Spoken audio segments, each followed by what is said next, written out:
Hi everyone and welcome to my channel and to this 2-hour long real-time demo in soft pastel.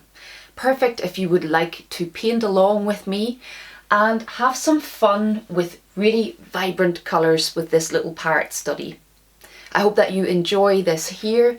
If you like my tutorials, then please do check me out over on Patreon, where I've got my full library of this kind of content over there. But I do like to release some free content here on YouTube that's truly useful to anyone that's learning in soft pastel.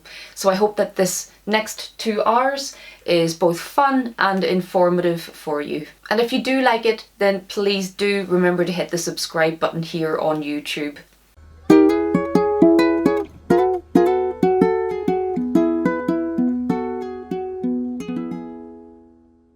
I decided to paint this little head study of a parrot because I'm planning a much larger painting that involves these vibrant colours. And although my bigger painting is going to have a lot of action and movement in it, I wanted to experiment first with applying these super vibrant colours onto a dark surface. So if you'd like to work along with me with this little study, I'm working on Pastel matte, and it's the dark grey. I don't know if they call it black, but it's a dark grey colour. And this piece is 8 inches by 7 inches. Now, I will include the photo reference on screen here for you if you want to use this to sketch from, but I will also include the full resolution downloads of the reference images on my Patreon channel. So if you're a Patreon member, you can download the full resolution image. And in terms of materials, I'm going to be using a small mixture of soft pastel sticks. This piece is mostly done with the soft pastel sticks and just a few pastel pencils here and there to help out with the smaller details. So here on screen now, I'll show you the entire colour list with the code names so that you can source these colours yourself, or you can also use this list to find some substitutions within your own pastel collection. So we've got a mixture of the Unison pastels. You'll also notice a few of the Terry Ludwigs, which are under TL for Terry Ludwig, and also a Richardson blue in there as well. So mostly the Unisons, but a few other brands mixed in too. So if this is your first time watching one of my full-length tutorials, then you're going to have my narration to guide you all the way through. We'll talk about the colour choices, how to blend the pastels, how to layer up the colours.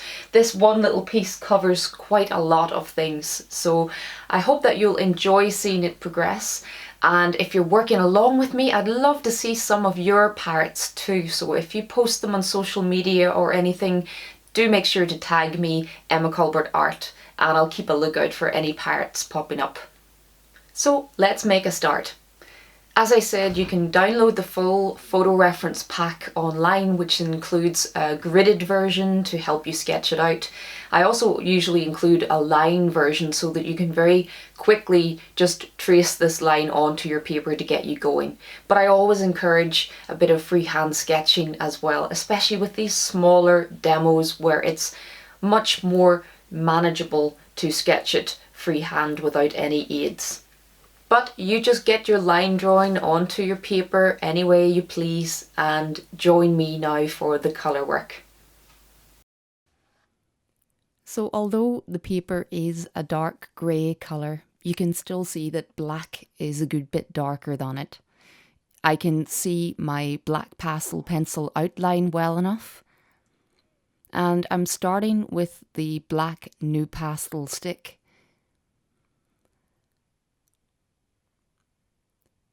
And I'm going to create a slightly darker background than I've got behind the parrot in the photo reference. I'm as much testing out the background here as I am the parrot for my bigger painting.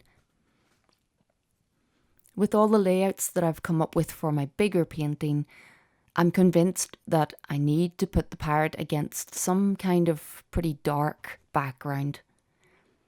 So I wanted to check with this little study how much I can make those vibrant colours really pop out of the painting.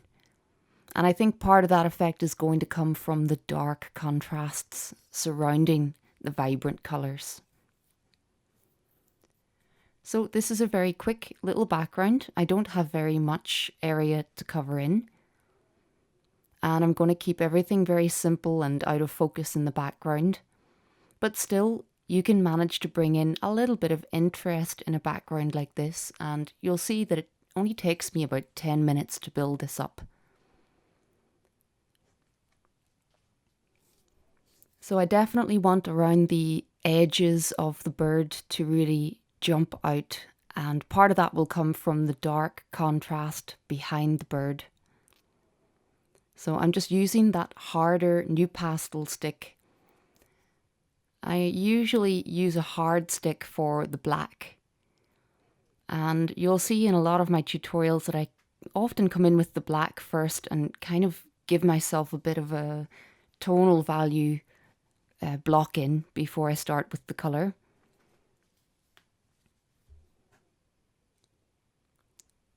So I'm just thinking about where I'm going to drop in some bits of colour in the background. And I can vary the pressure with which I apply the pastel to the paper. So you can see that I've leaned heavily in some places there, and you can see the black went on more solidly. And this is my Terry Ludwig B320, another extremely dark value, but again, you can see that it's a good bit lighter than my new pastel black. And so I'm pretty much filling the paper in the background with those two colours.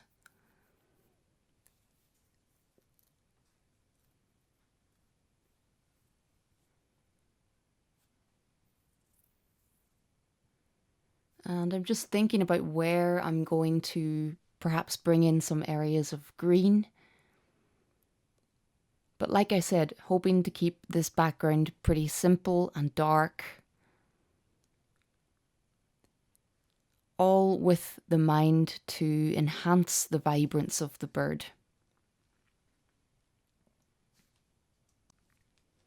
So the first green that I'm picking up is dark 12. And I can just begin to almost scumble some of that pigment across the paper.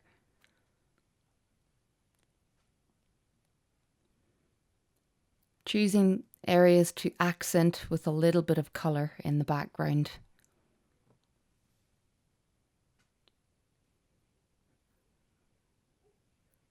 So once I add a bit of pigment across the paper like this, then I'll stop and blend all of that pigment into the paper. So with these out of focus bokeh backgrounds, which if you've watched any of my tutorials before, you'll know that I love an out of focus background. And the key really is in the blending. So getting rid of any harsh, sharp edges, softening everything. And you can see I'm also knocking the colour back, so it's mixing into the darker pigment underneath. And that's exactly what I want. I want those colours to really soften, especially in these earlier layers. If I decide to bring in some brighter colours, I can still add more layers over the top of this. But I really like the soft, subtle effect that you get when you blend those colours together.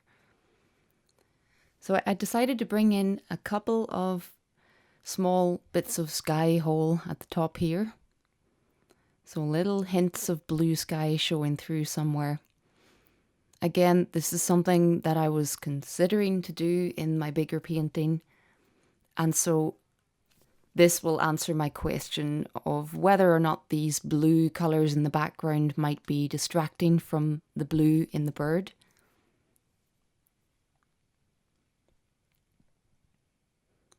So with a couple of different blues there, my BV10 from Unison, and this one now is the Richardson B33. I really like this blue violet. And because I've got some pigment on the paper already, I can really just scribble some of that pigment on there. And you may well hear some dogs in the background of this recording. Not actually my dogs barking, but some neighbours' dogs. And it's one of the reasons why at the moment I'm not including the sound of me actually painting. So I've overlaid this audio over my tutorial. And I know how much you'll like to hear the sound of the pastel going on the paper. And I promise I will get back to making tutorials like this again in the future. But at the moment, it's just not logistically easy for me to record audio and paint at the same time. So it's just a bit disruptive if I have to keep pausing because there's noise or some reason why I can't record the audio. And I really don't like my painting process to be so disrupted.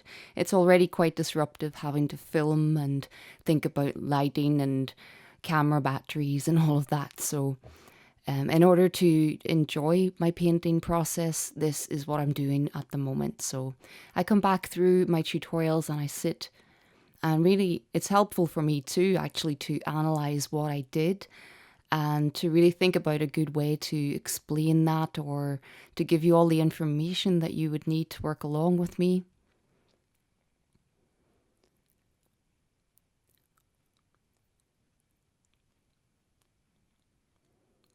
And of course, it's been a little while since I've released one of these full-length tutorials straight onto YouTube. But do remember to have a look through my playlists if you enjoy this one. I have lots of different subject matters on here too. So another dark colour going in just to enhance those darker areas again. They've lightened a little bit as I bring in some of those blues. But this has been the Terry Ludwig V100, and that's a very dark eggplant or aubergine sort of colour. And I really love to use this over the top of my blacks. So by putting down that black NuPastel first, it makes the paper really, really dark. And then if I want to just kill the pure black look, which can look very cold or flat, just bringing in some of that dark Terry Ludwig aubergine colour, it really livens up the black areas. So this is also something I'll be doing on the bird itself. But in the background too, where I want it to be really dark, I've made it that bit more interesting by adding some of that aubergine colour over the top of my black. And then anywhere that I decide to strengthen some of the colours, you can see here just coming in with a couple of blobs of pigment here and then using my fingertip to really soften the edges especially. So a lot of the work is done with the blending process actually, because you can choose how much you want a colour to sink into the other colours by either blending heavily or by blending with a really light touch. So if you're new to pastels, this is something to experiment with. It's pretty common to come in quite heavy-handed in the beginning, so it's good to experiment with making both heavy marks using the pastel sticks and making lighter marks too, where you don't fill the paper. So really vary the pressure that you use when both applying the pigment to the paper and also when you're blending the colour on the paper. But that's a very simple background already finished. There's an almost abstract quality to this type of background where you can't always see what exactly it is, but it does kind of create an atmosphere or more of a setting than a very plain background would. And that's what I love about this style of background. It doesn't take that much longer to create than a plain background, but it can add a sense of the scene and the surrounding environment.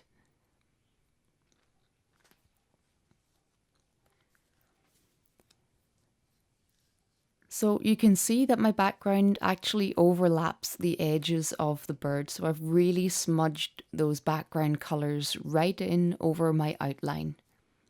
I can still just about see my outline around the outer edge, but I really want those background colours to come right in, at least up to the line, but ideally smudge some of your pigment right over the outline of the bird. That way, when I go to add the really vibrant colours around the edge of the bird, they've already got some pigment to sit on top of, and I'm guaranteed to have a really lovely seam between those two areas of colour. So I really want the background to look like it continues behind the bird.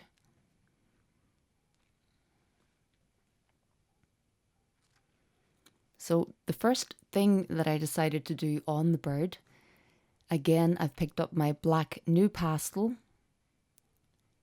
and I'm just going to quickly block in most of the darkest areas that I can see.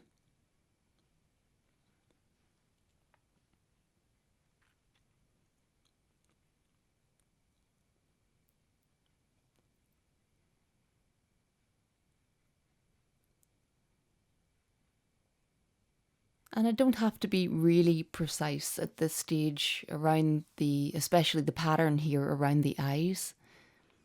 I'm going to be bringing in lighter colours in between these stripes. But I do my best with the sharper edges on the harder pastel and try to get the general shapes around the eye here.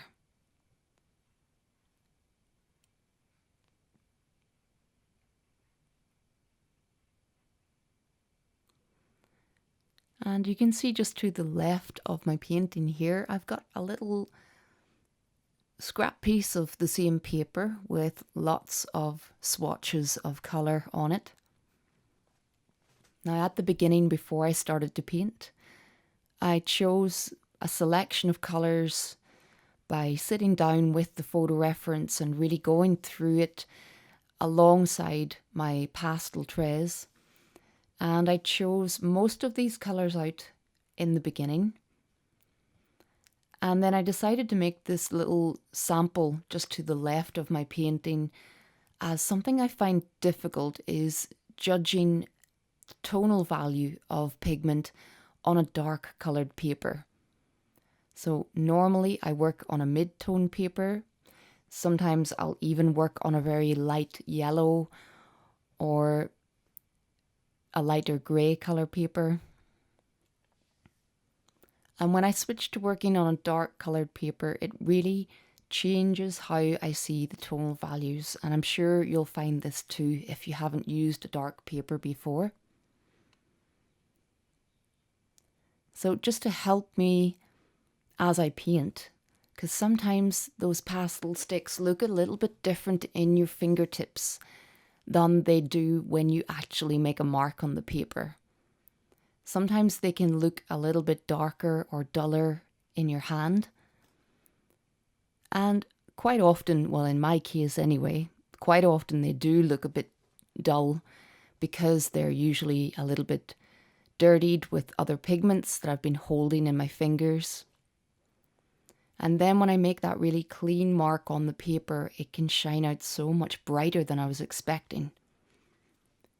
So these little swatches beside me were really helpful.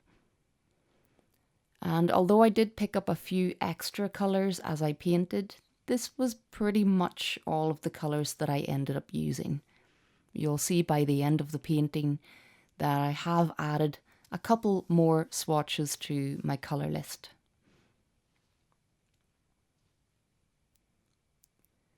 So black new pastel and then my dark Terry Ludwig Again, this is the aubergine color. And I'm going back over some of my black areas.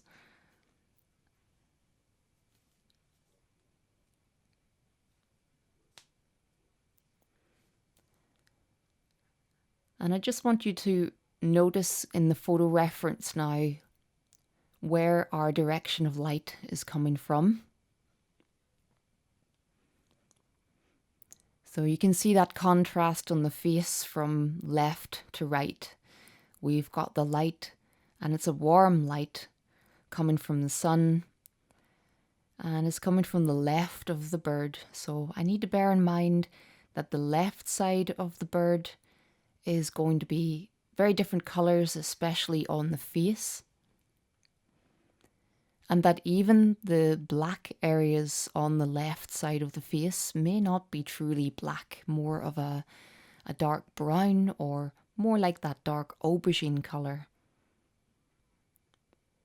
So it's one of the first things that I notice. Where is the light coming from, and what is that doing to the colours on my subject?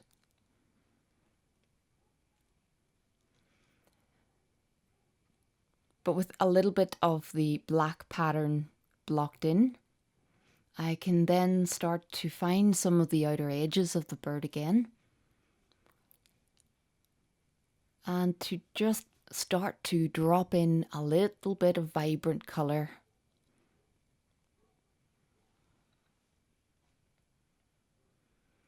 So again, eggplant or aubergine colour going over the top of my black areas. And it may not be that easy to see on screen, but it really transforms the flatness of the black area, adds so much more depth and interest to it.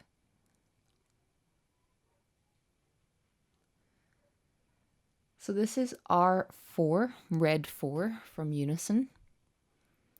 And it really looks neon as we apply it on the dark paper. Now it's quite tricky to film painting on dark paper because at the beginning, where it's mostly darkness, these colours shine out so brightly. The camera deals a little better with it, I think, as we progress and I get more of these vibrant colours. But I really love how neon those colours look when you first add a little area of colour on the dark paper. So that's just what I'm testing out here.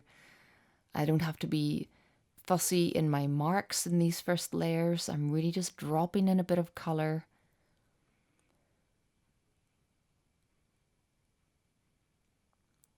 And this was me experimenting here with layering up a little bit of green on top of the orange, which you're going to see come into play later on in the painting. I'm really just using this as a quick bit of experimenting to see what I'm going to do to layer up the colours, because of course I'm not just going to colour in all the feathers with one colour. Instead, I'm trying to layer up these tones to give it that rich layered effect. So this is yellow 9. Again, absolutely neon. Even in the little swatch over to the left, it just looks so bright and delicious. And just below that swatch is yellow 7, which I have in my hand now. These yellows, oranges and reds from Unison are really, really lovely. And it's not often that I get to combine some of my most vibrant colours all in one painting. So at this point I am thinking that I'm going to need to layer up some type of green over the top of some parts of the yellows. So this colour here is Yellow Green Earth 8. So sometimes the border between colours is pretty blurred. So between yellow and green, sometimes it's hard to say if something's yellow or whether it's green.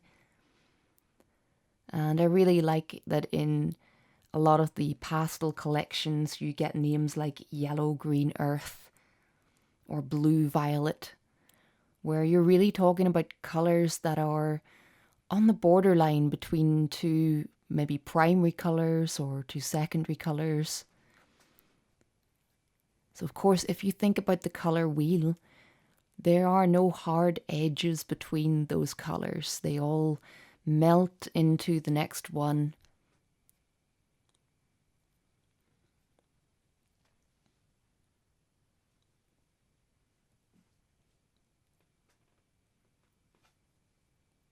So this is one of those black NuPastel sticks that I was talking about. There are other brands on the market. I think it's become a little bit difficult to get hold of the NuPastels. I also use some Faber-Castells. They make a similar black stick. And if you're interested in the materials that I use, I will add links to that in the description of this video. In fact, in the description of every video that I put up here, you'll find links to my Patreon channel, to my website, and also a link to where you can purchase a lot of the materials that I like to use.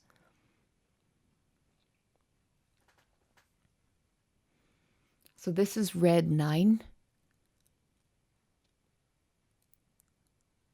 And I would say this is a full-on red, not so much orange, but I wanted to bring in some actual red in this.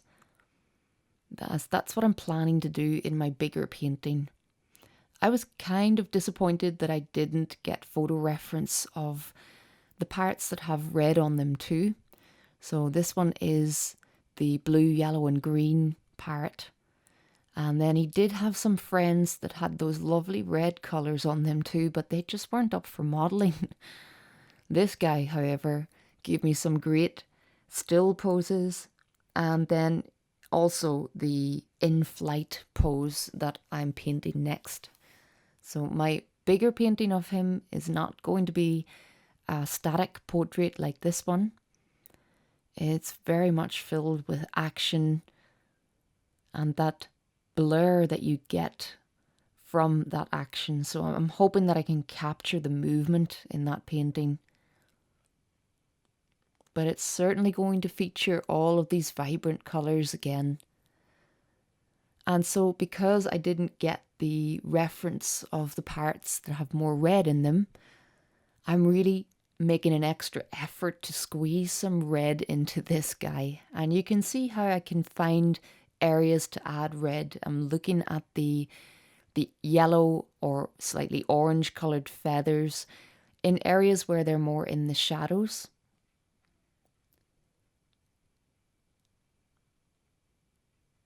And I can bring in those little touches of red in other places too, which you'll see as we progress. So if you've ever seen photographs of both of those colours of Parrot, it's easy to see that sometimes those parrots with the more red on them, they really stand out better. They stand out better against all of the green colours that you might find behind them. Whereas it's a little bit more difficult to get this type of parrot to stand out. And that's why I was experimenting with the idea of creating a very dark background and really playing on how vibrant the colours are on the bird. So next time I go back, I'm definitely going to try and get some shots of the other parrots too with the red on them. I'm thinking that this is going to turn into a little series because I really enjoyed this one. And speaking of vibrant colours, this is BV12 from Unison. I can't describe how this pastel looks when you're holding it in your hand. It really is something else. So to get to combine this colour with some of the most vibrant oranges that I own is such a joy and a thrill to put those colours together.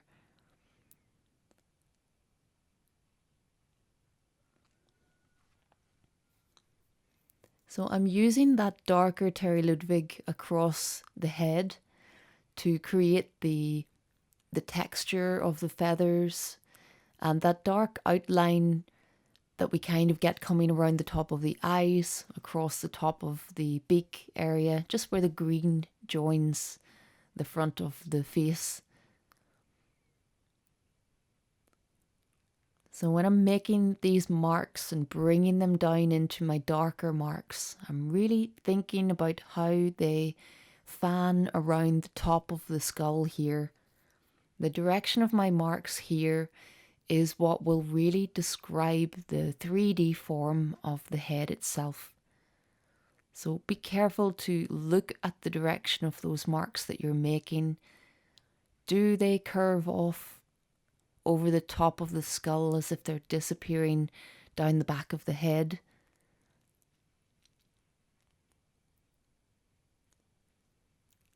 So the direction of my lines here is all about describing the 3D form of the subject. And it's exactly the same when I'm painting fur. The direction of my marks not only describes that small area of texture, but it describes much more structurally about the subject. This is my dark 12 green again.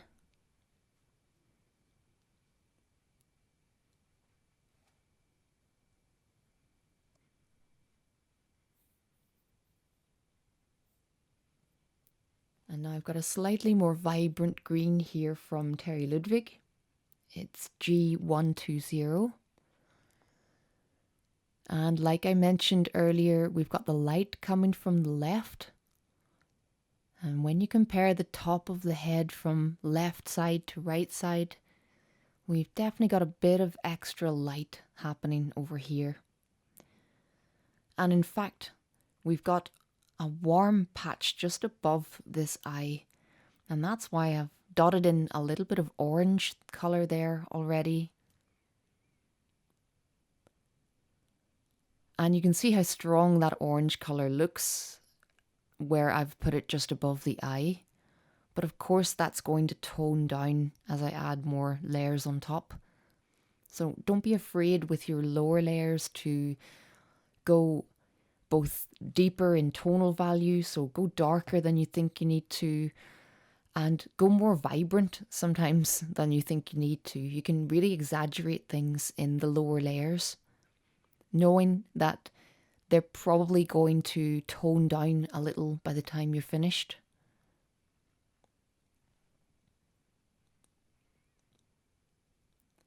So we can just about see a little slither of the back of the head here where it turns into blue again. And I'm just adding that little stripe and then using this blender, which is one of the soft blending tools, and that's soft with 2 F's, I believe. Now you can use many different things for blending. You don't have to buy special tools for that. In fact, I've got another video here on YouTube giving you lots of different methods for blending and different ideas for things that you can use. But I do really like those soft blending tools that you buy specifically for pastel, partly because they have a very comfortable handle to hold.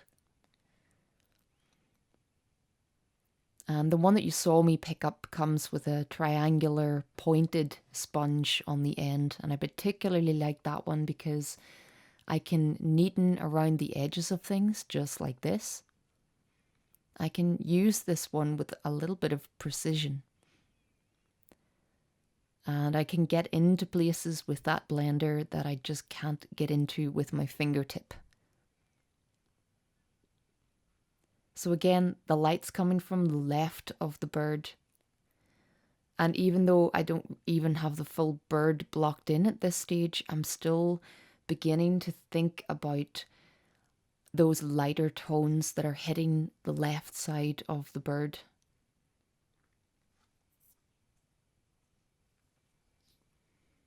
This is now green 14.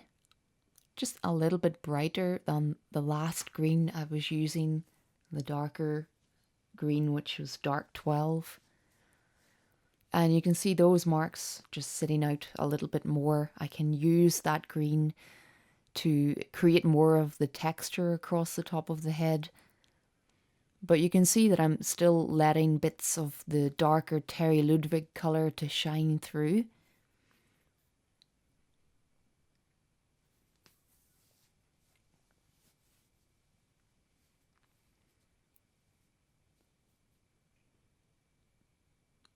At this stage, I'm not really going into any huge amount of detail in any one place.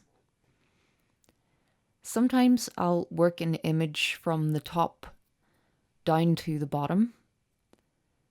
But on a little study like this, I was keen to just get most of the paper blocked in and to see how those colours start to react to each other. So there's no right or wrong with that. You can work on the detailed areas towards the top of the piece and make your way downwards. Or you can get the whole thing blocked in, get all of your paper covered early on, and start working the piece more as a whole. But as I said, there's no right or wrong with this, it's just whichever way you're comfortable with. There are some things that are better worked in a particular order. One of those things is definitely, I always recommend doing the background first.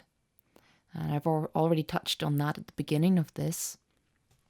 How I like my main subject to really overlap the background and to physically sit on top of the background. But again, there are many artists who come back later and work the background afterwards, so there really is no right or wrong. The way I'm telling you to do things is really just a suggestion, and it's me showing you how I do it.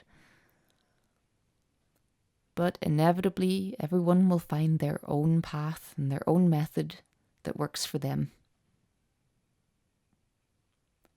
So if you're working along with me, I hope that you enjoyed the step-by-step guide that I give you here. But if you're itching to go off script and do your own thing, then for sure do it and don't feel bad about it.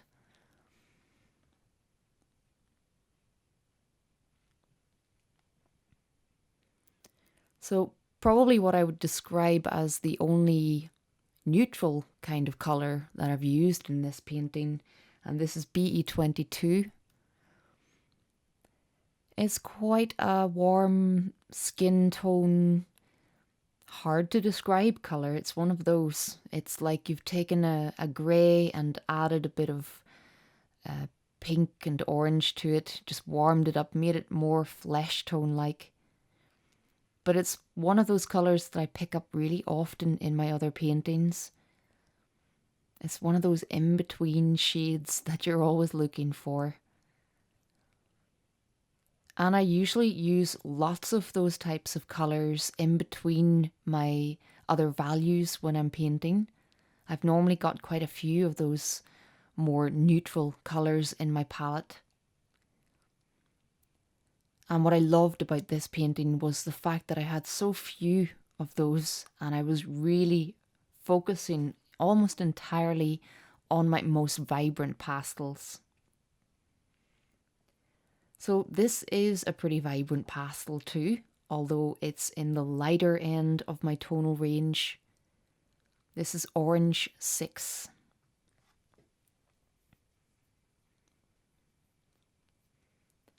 So it's as close to white, really, as I'm going to get in this painting. And this is the bright white side of his face. Now you could bring in some pure white here if you want. But you're going to see throughout this process, when I get all of those other colours in around this, that it's going to give the impression of the white side of the face getting hit, but with a warm coloured light. So this is like the white feathers on this side of the face, but mixed with that warm peachy tone that you get from this particular time of day and the sunshine.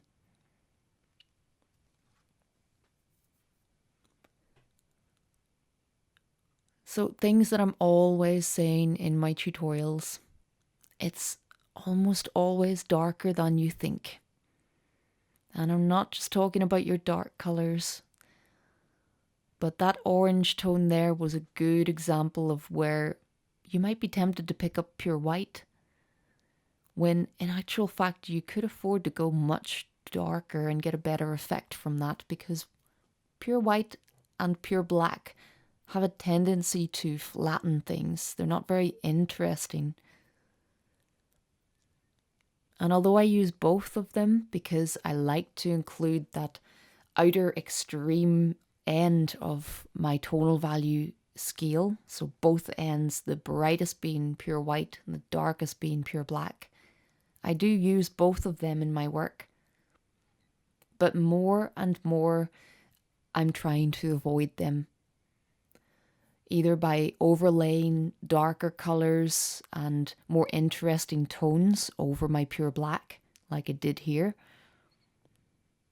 or by just cutting white off my palette completely, like I did in this painting. So find an alternative for white and see how much you can get away with using that colour instead.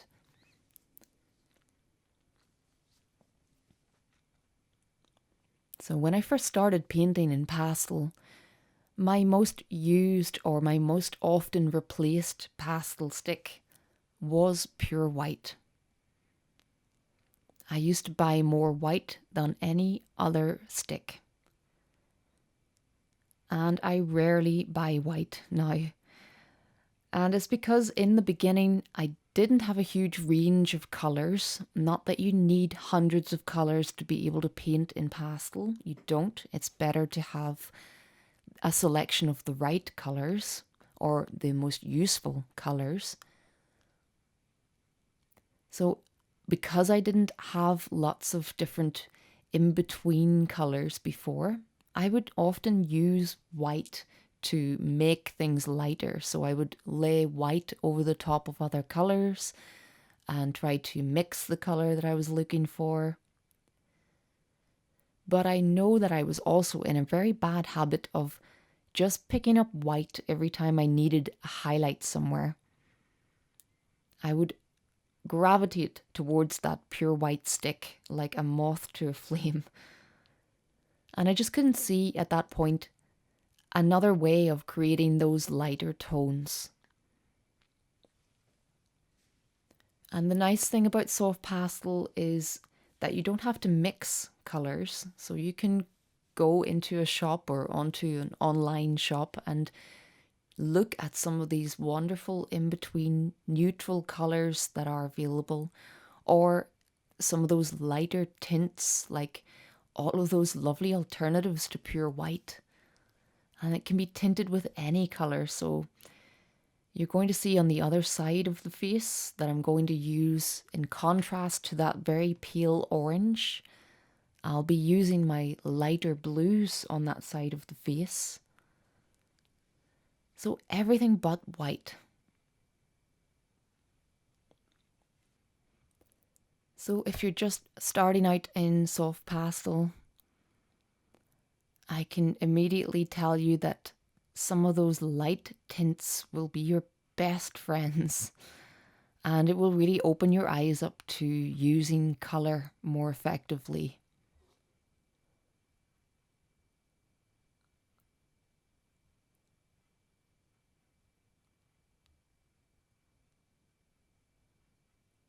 So I don't have to be too concerned about getting that pigment exactly and neatly in the right spot. You can see here how much I can do to shape that into place. I could use a pencil there to do that, but it's also possible to use my blender and just clean up the outer edge of that shape.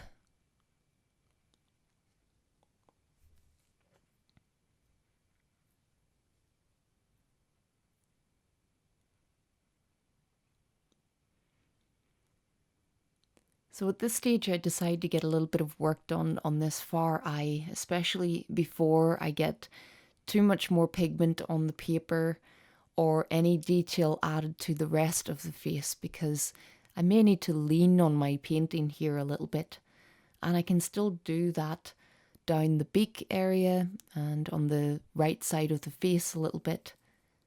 So just to steady my hand while I'm adding some small details. We can't see too much of this eye on the other side, but we do get a little hint of it. So I'm just trying to shape the area for the eye, and I'm using a black pastel pencil here, which you will see pop up a few times.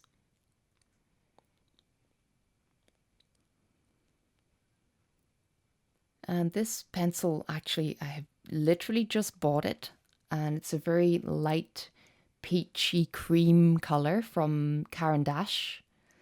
The number is 581 if you're interested.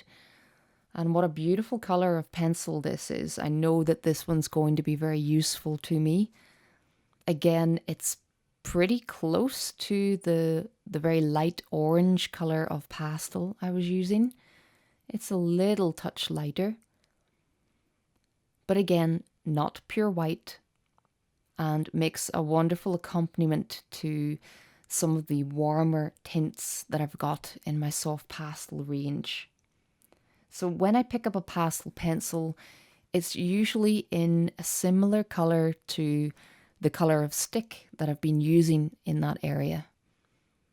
And I'll perhaps just use the pencil to make some minor adjustments or move some pigment that's already on the paper. But you can see with that Caran d'Ache pencil that I used there, I could actually add pigment on the paper and create those little ridges just down the front of the eye. So another colour that I picked up during the painting process, this is Yellow Green Earth 11. Again, another one of those colours that bridges the borderline between two colours. Is it a yellow or is it a green? And really the answer to that is it depends on which colour it's sitting beside. So colour is relative. So when you want something to look brighter, put it next to something that's dark. If you're finding in your painting that you've already used lots of pure white and it still doesn't look bright enough, then the reason will be that it doesn't have enough contrast between it and your other colours. So rather than continually trying to add more white, instead darken some of the colours around it, and your whites should then look brighter. So always remember that colour is relative. They're all having some kind of relationship of the colour next to them. And that's what I'm really trying to play with here. So that orange tint that I'm using on the left side of the face will end up looking pretty bright and white-like.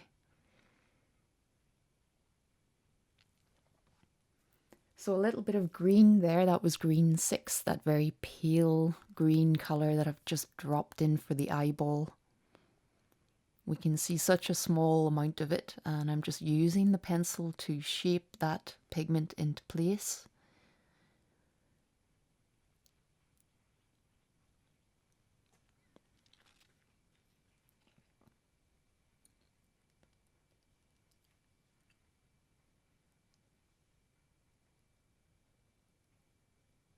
And I'm just going to drop in a little bit of yellow on the eye as well. So I was just warming up a little bit of that with my very vibrant yellow 9 there.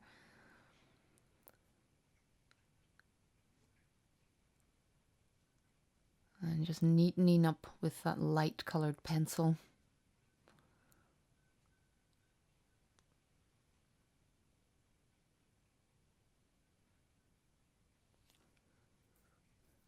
So a little bit of detailed and fiddly work around the eyes. And that's the sort of area that I will pick up some pastel pencil for. You can't beat those really sharp pointed ends on the pencils for a little bit of detail when you need it.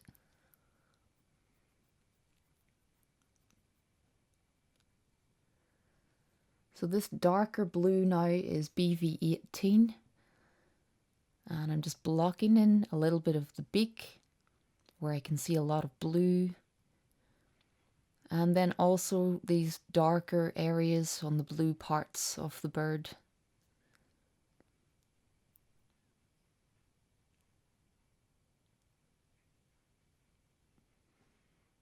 Including the wing on the left here, where we get the biggest amount of blue together in the painting.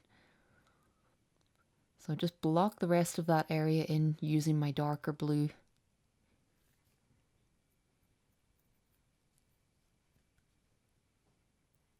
And I really love the base layer of orange across the front here, and how that really dances against those vibrant blues. So you can really bring almost all of the rainbow of colour into this bird.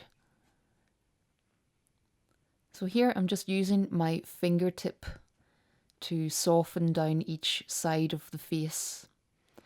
You can see a distinction between the left side and the right side there as well. I've brought in that brighter yellow down the left side, and I'm leaving it more the oranges and reds down the right side.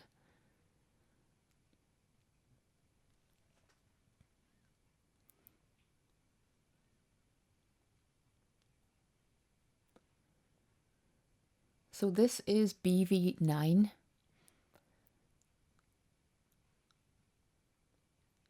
It's still quite a strong blue, which you can see on my colour swatches just to the left.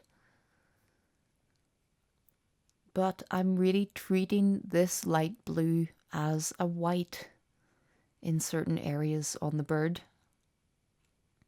So this is my white in cool shadow colour.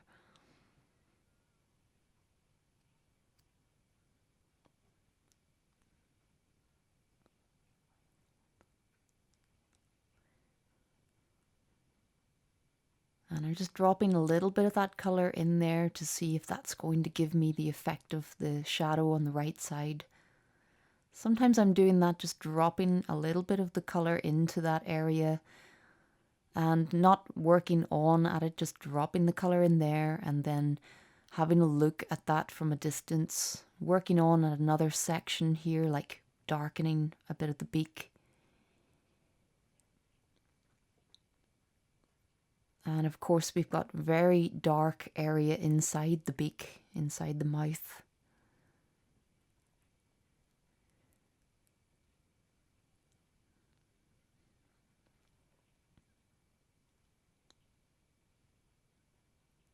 And just like everything else, the beak getting really affected by the direction of the light.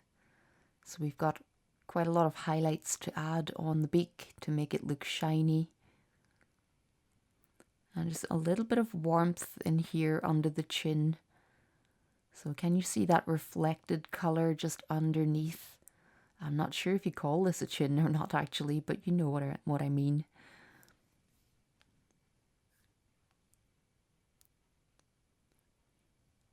So at every edge here where two sections meet, I'm really distinguishing which side is lighter. So we get that little patch of reflected warmth underneath the beak on the chin area.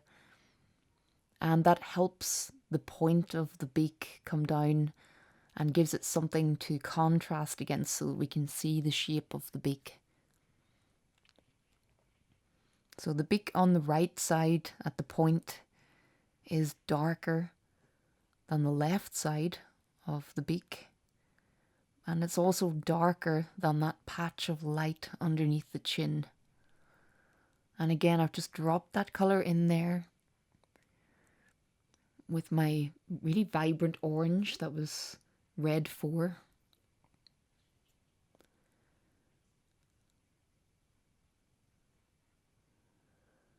And just finding a little bit of the reflected light coming down the beak using my Richardson blue.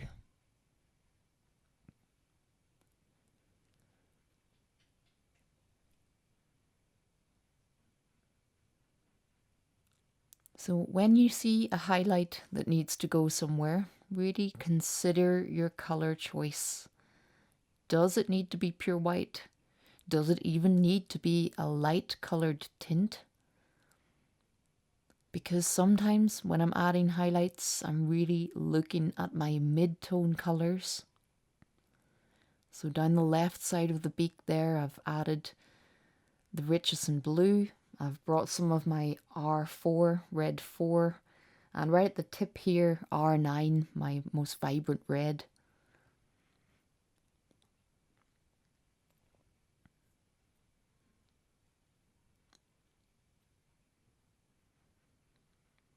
So just as we come up around the top of the beak and down the other side of the face, it's really turning more into those cooler blue tones.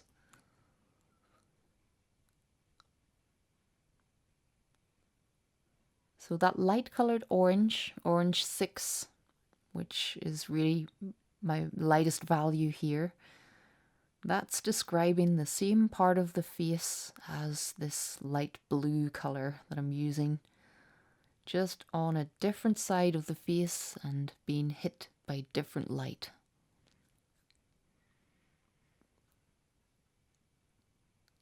So I've picked up BV10 here. Again, that's a slightly darker blue.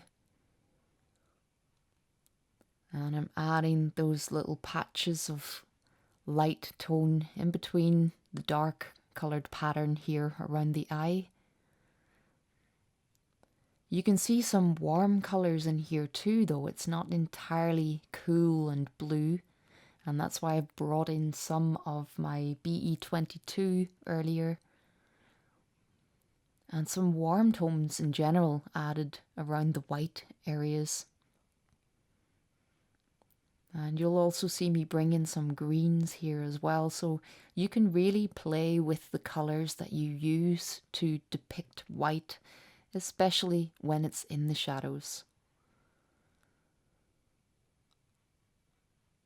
So I encourage you in this little study, if you're working along, to really push your color choices.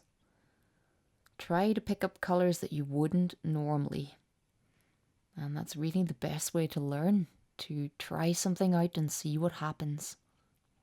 And it often involves making decisions that you don't normally make.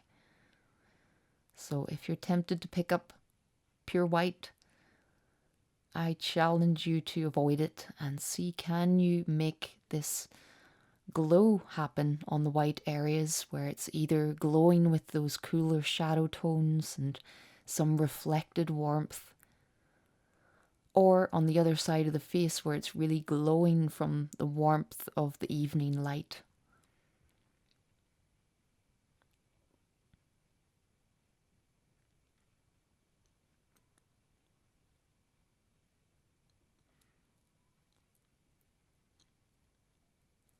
And you can see how bright these blue tones look because they're going onto the dark paper, because they're surrounded by other contrasting colors.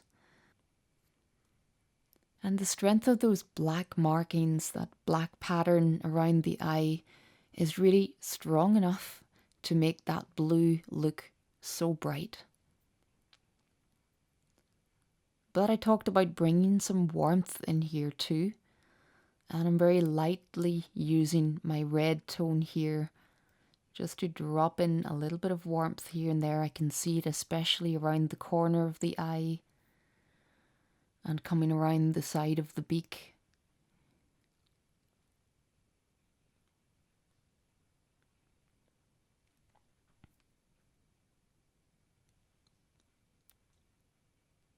And sometimes when I drop in those stronger colors, of course, they can look a little bit too strong.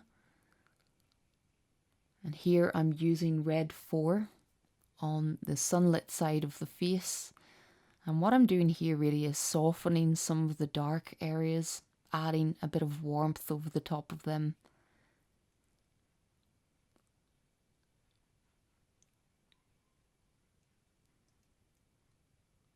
Now I can tone those bits of red and orange down, but little bits of it will still shine through and give it that warm sense of glow. And bringing some of that orange 6 up to the top of the beak here, just where it would come around the top of the beak and disappear down into the shadows. I'm really thinking of it logically, like what would happen with this light? What's the light actually doing? Where can the light physically reach, and where are we dipping into the shadows? So really analysing the photo reference for all of that information. So just giving everything a very soft blend with my fingertip there.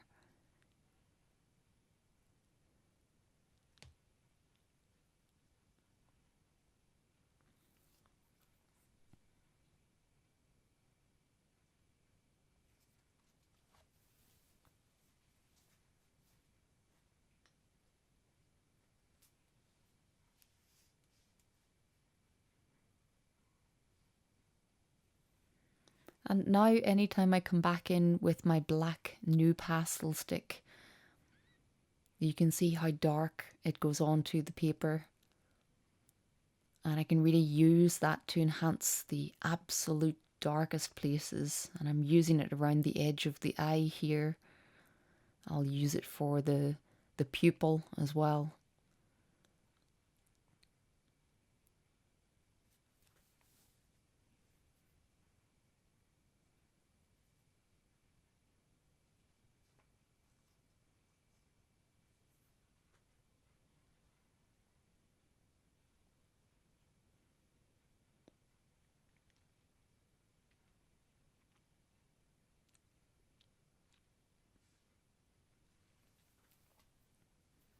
So it's good for me to have a little practice at this face. It's not exactly the face that's in my bigger painting, although it's a very similar angle. The photo reference that I'm working from for my bigger painting is almost entirely out of focus because the bird is in mid-flight. But what I want to do is to use this photo reference that I'm working from here to bring the head and certain parts of the wings into focus. I'm hoping that that's going to work out in the bigger version.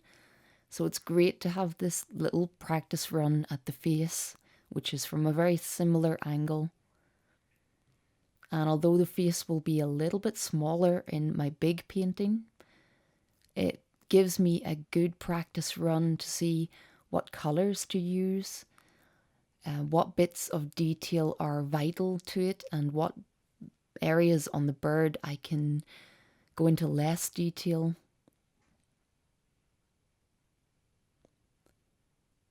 So just getting the eyeball blocked in, and I'm using green 4 here. You can see I can get a pretty precise mark from the bigger sticks using just a little edge of the pastel. And this is my lighter green 6. Just trying to pick out a little bit of highlight towards the bottom of the eyeball. So I've managed to get that pigment pretty much in the right place here. And then I can come back in with the pastel pencil and neaten all of that.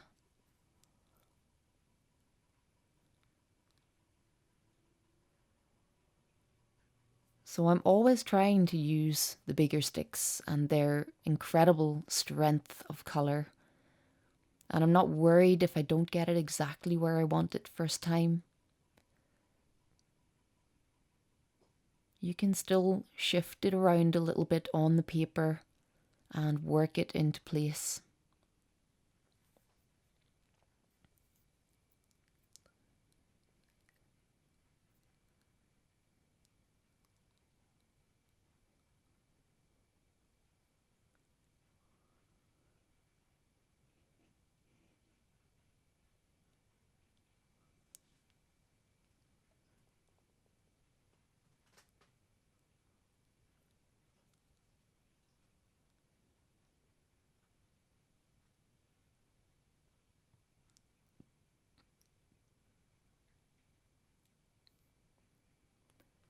My black pencil there is a Dutch brand. It's called Brunzeel.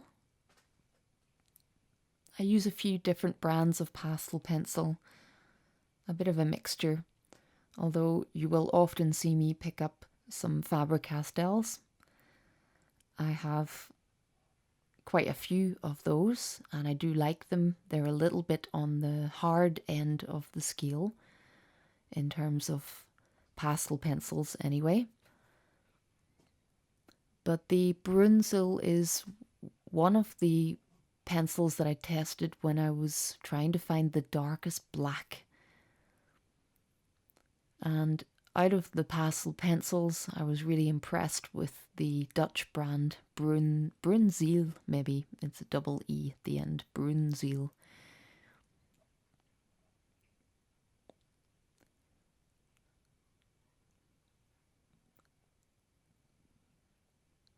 So I tend to like the slightly harder pencils, especially for the darker colours. And then if I'm picking up a lighter colour, this is actually the only time that I picked up anything white in this painting. And I just wanted to add a little bit of white here, not to make it solid white, but to lighten this little area on the eye for an extra bit of highlight. So I'm really using the white pencil there to tint that green colour that I've put on.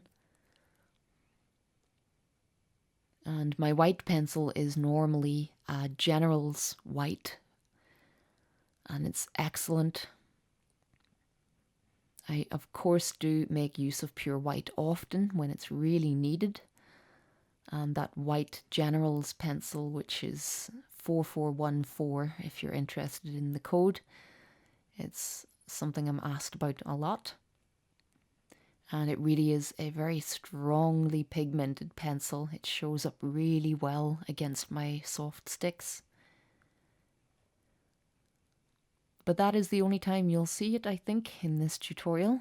And it wasn't really for the purposes of putting something white on there rather than just tinting something slightly lighter. So apart from that, there really is no white in this piece.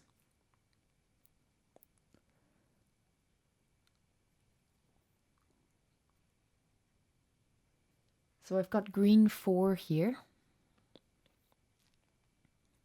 coming in over the light blue areas, mixing some of that into.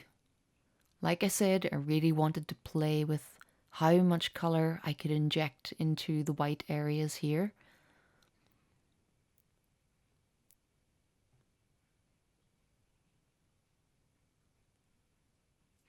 Again, BE22.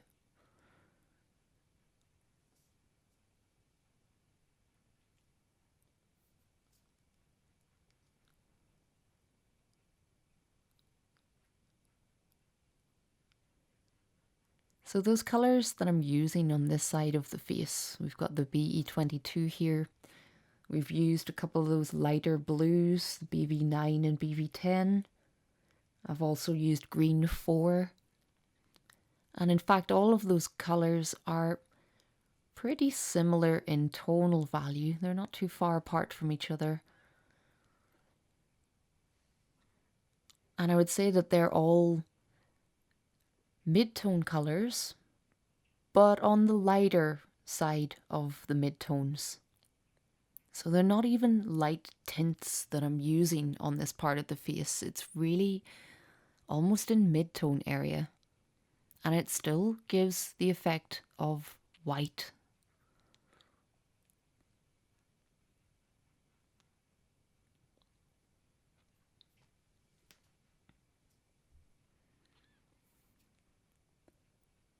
So this was a great tip that I picked up from another artist recently about layering up colours of similar tonal value. So if you want to make a certain area more interesting, then layer up some similar tonal valued colours. You can really go crazy though in what colours you choose. You can mix blues, greens, pinks, reds, whatever you want. Just all colours in a similar tonal value. And that's exactly what I'm doing here. And they're all kind of mixing together when I stand back from this. So they're not necessarily mixing right here on the paper. But when you stand back from this, your eyes do this wonderful thing of mixing the colours together and making sense of those colours.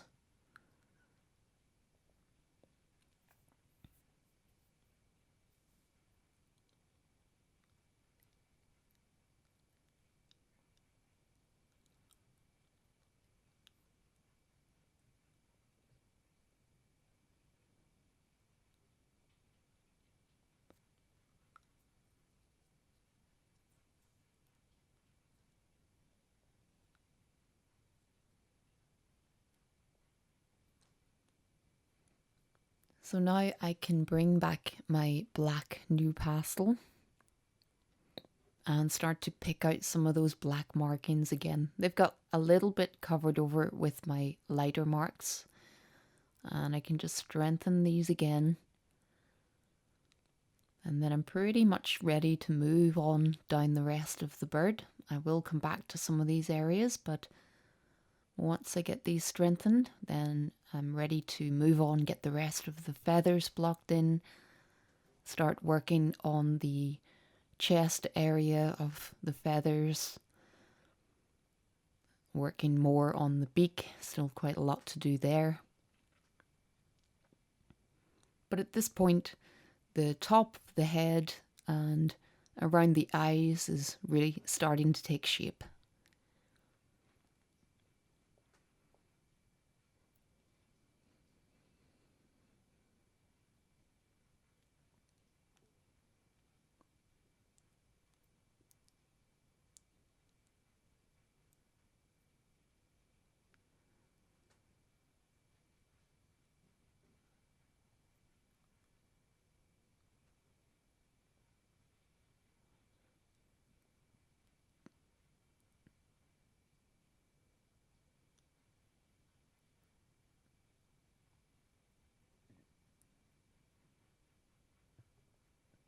And of course, strengthening these black areas lightens my white substitutions,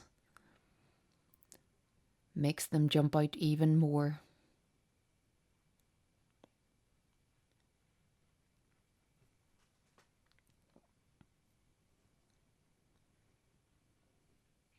And just dragging some of those loose feathery bits out at the side here and using my fingertip to soften that edge.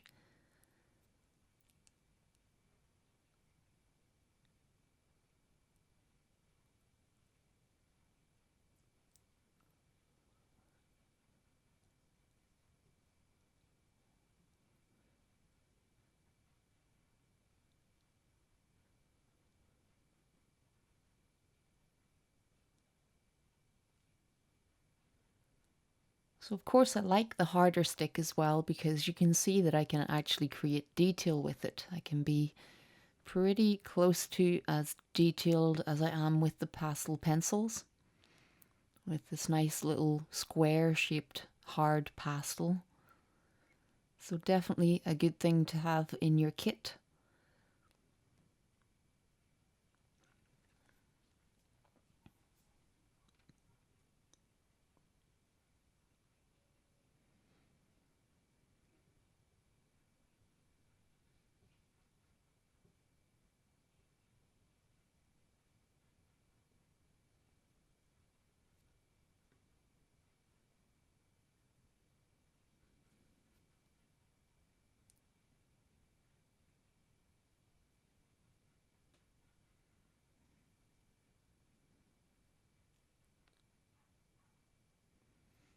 So this is dark 12, the original green that I put on the head.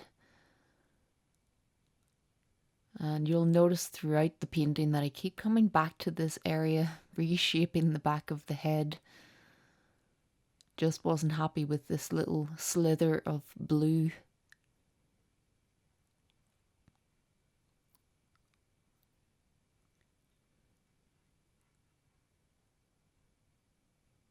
And of course I can use a bit of background colour here to help shape the back of the head where it comes down and meets the orange section. And that's just what I'm doing here, using my dark Terry Ludwig. And then my fingertip to soften that all back into the background.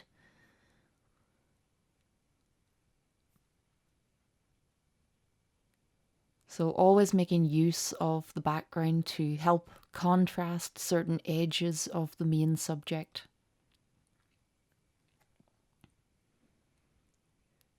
But for now I can work on at the rest of the bird. Still got some work to do on the front here. You can see that little ridge of green coming around the dark area. So I'm laying in some of the red tones underneath.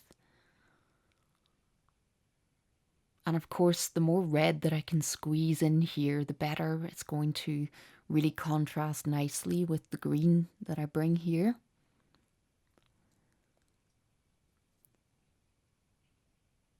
But first I'm coming in with my dark Terry Ludwig, which is a dark kind of navy grey colour. You saw me use it on the background earlier. This is B320. And I'm using that to find the shape. So just blocking in the rest of the paper here that has got no pastel on it yet. That's the only bare piece of paper on this piece now. Finally getting blocked in.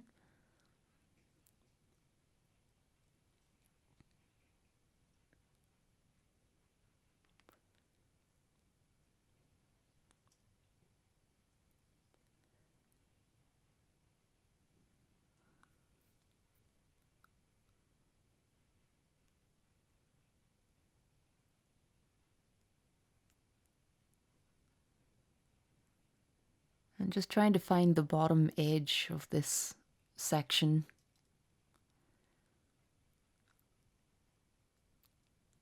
Bringing it down just a little bit further. And starting to bleed those marks into the next area of orange.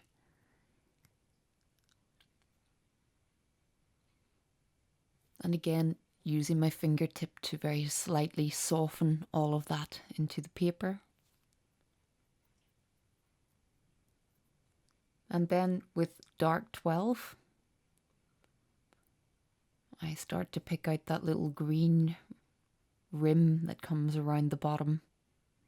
And you see how clearly that goes on top of the darker navy colour that I just put down. But I'm letting some of that shine through the green.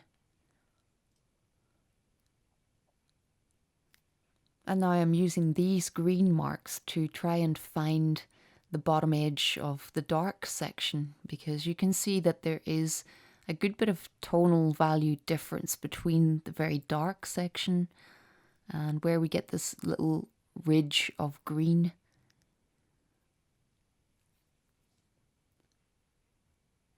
But I'm making those marks in the direction that I can see on the feathers, the texture of the feathers, rather than just colouring this section in solidly. I'm using these little almost vertical marks here to describe the texture of the feathers, and at the same time then letting some of those other colours shine through.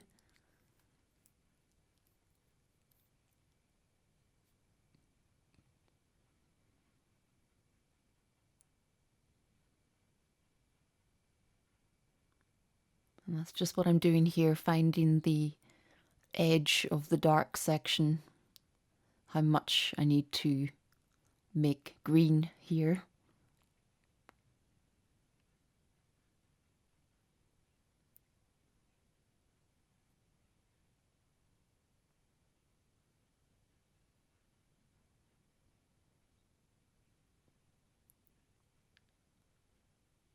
And letting the green marks come out over the top of my red-orange section.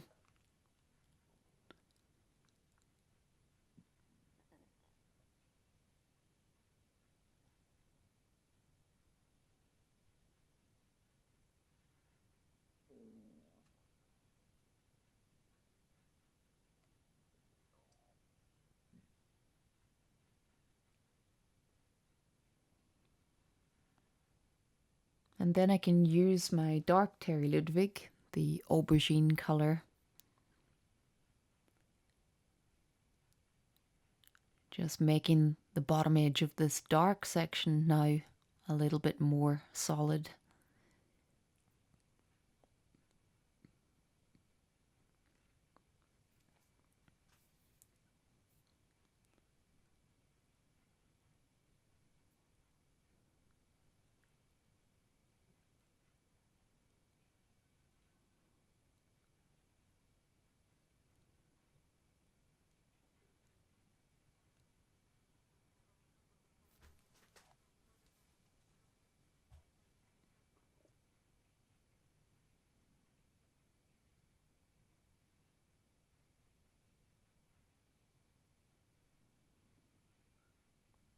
So a lot of this section was coloured in black at the beginning, but again I'm using that dark Terry Ludwig as a slightly more interesting colour with more depth to it, and bringing that in over the top of the black. And you can see just how dark it is. It's almost black.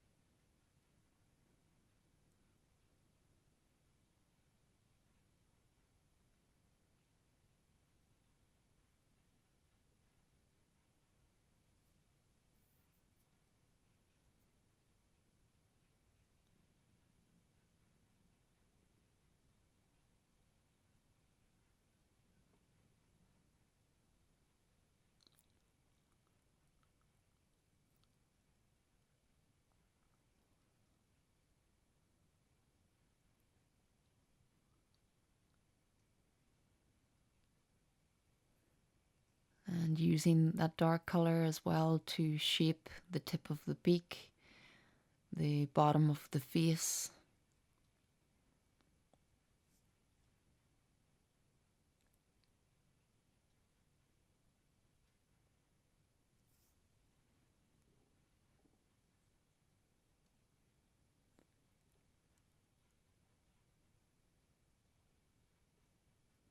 So just making sure that I have a clean fingertip before I put it in any of my lighter, vibrant colours. Being careful when I blend on this painting that I don't put a big dirty fingertip on top of my nice bright yellows. I really want to try and keep the darker colours out of my bright areas. Try not to muddy or to dull any of those brighter pigments. So I often have one fingertip that I keep in reserve for blending lighter coloured areas. And I'll have a fingertip or two that are really, really dark in pigment because I've been using them to blend dark colours. And this works for me for a little while throughout the painting process, where I'll perhaps remember to keep my little finger clean for the light colours.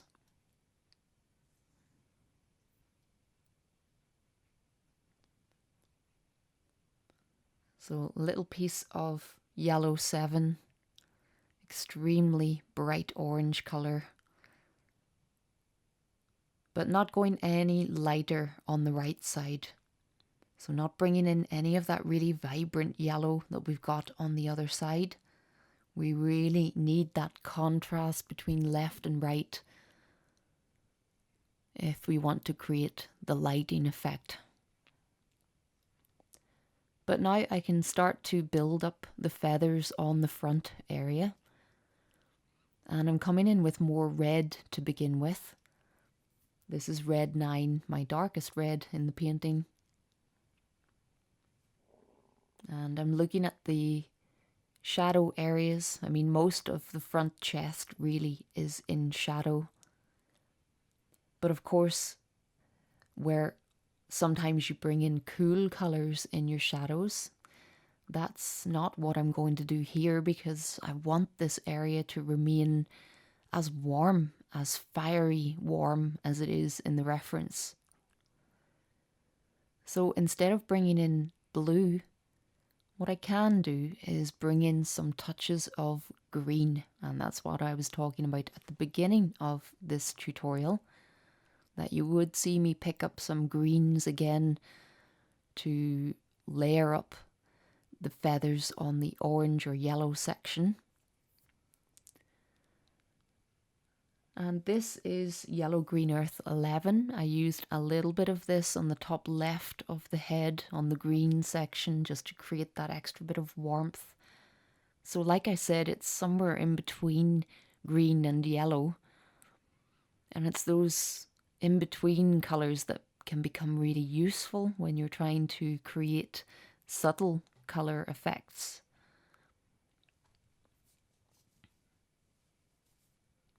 And in this case, that's what I want. I want to subtly suggest that we're in the shadows over on this side, but I want to do that without cooling the warm colours and without dulling the vibrance of them. And that is where green will come into this. So just softening those colours that we can see on the inside of the wing.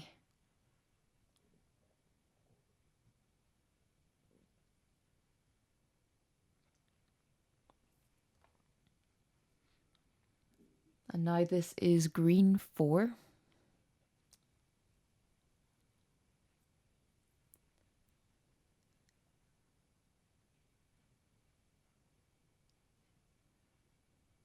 Just bringing a little bit of that up the shadow side.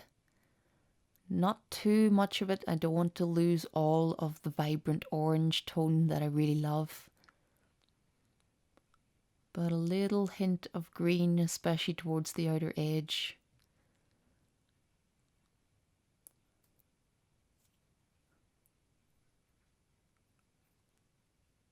And of course down the right side of the chest there, we've got the green edge of the chest, which helps with that red colour in behind the bit that I've just worked on, tucked in underneath the wing on the right.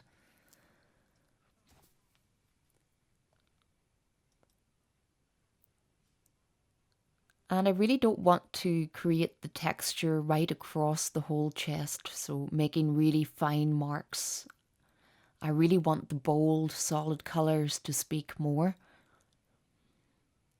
But I will bring in a little bit of finer marks here around the chest, as you will see, because I do want to hint at the softness of the feathers and the direction. Again, giving the bird 3D form.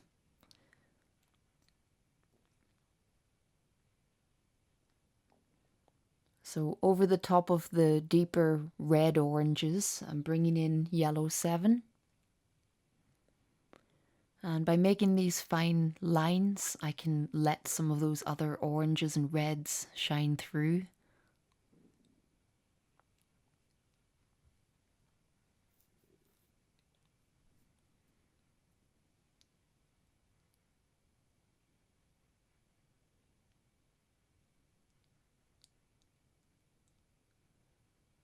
And just bringing that right up to the edge of my green section. Now I can really find the edge of that and let some of those red marks glow around the edge of it.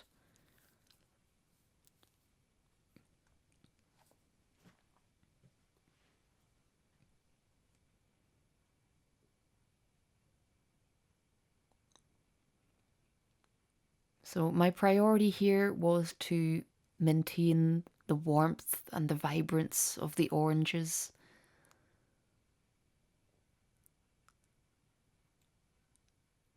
But still try to create the 3D form of the front of the bird and also some sense of light and shade.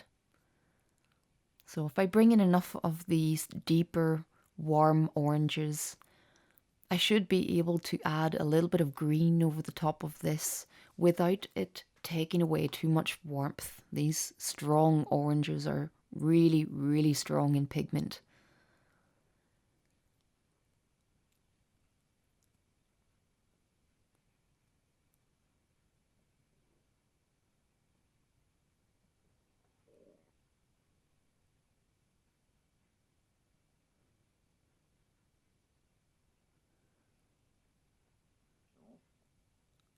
So I can layer it up a little more thickly as we get towards the left side of the bird. And then the darkest part of the chest really tucked in under the wing here and on the opposite side where we're most in shadow.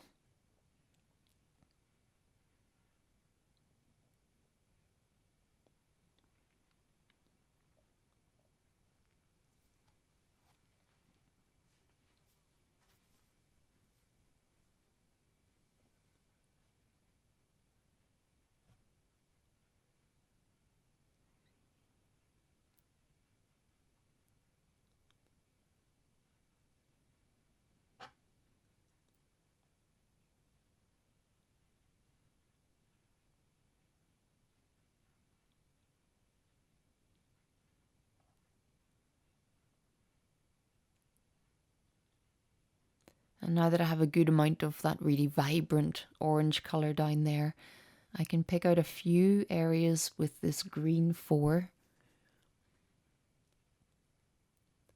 Can you see the shape that I'm picking out here in the photo reference?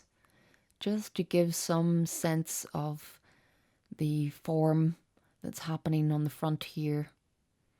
And I can soften all of that with my fingertips. Again, making sure that it's a nice clean fingertip so that I don't get any smudges of dark blue in here.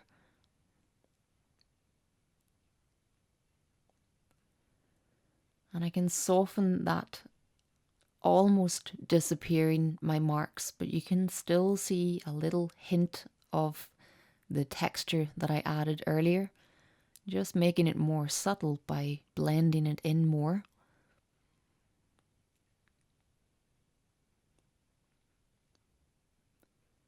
So I'm using this green colour as a bit of highlight over on the shadow side. And just layering that over the top of the reds and oranges, letting those other colours shine through. And that gives a different effect than if I used the bright yellow over here. Because yellow and blue mixed together give you green, green is often a good alternative shadow colour. It's a little bit warmer than blue, so it's more in the direction of yellow. It's got yellow in it. But it can still give you a strange shadow effect.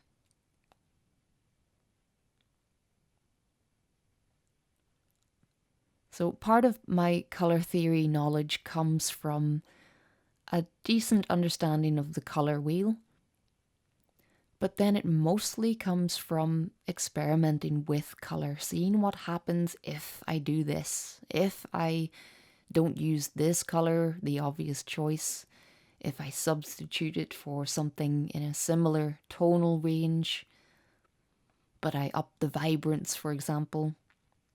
You can push and pull your colour choices so much, and that's often something that becomes very recognisable about a particular artist's work, the way in which they interpret colour, the way they push their colour choices. So that's what you'll often hear artists talking about, pushing their colour choices.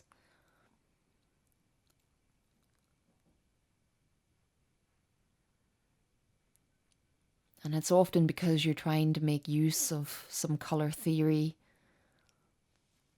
and introduce more interest in your colours.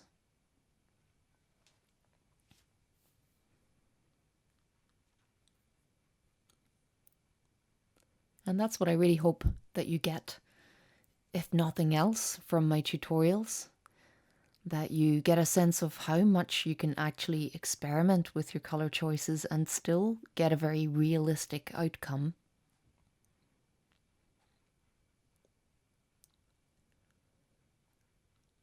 So I'm picking up Yellow Green Earth 8, bringing some of that very subtle yellowy green in around the left side.